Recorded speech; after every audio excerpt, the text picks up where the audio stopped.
Look, I've only got so much time and so much patience left to give you guys some of this knowledge that I've gained over 32 years in construction. So let me help you out here.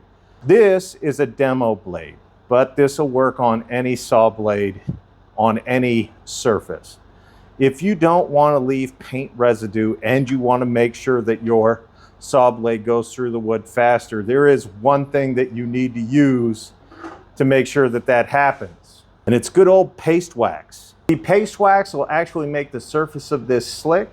That means it'll glide through the wood quicker. It will not leave the paint residue behind. It also won't burn your wood. So use paste wax when you're cutting.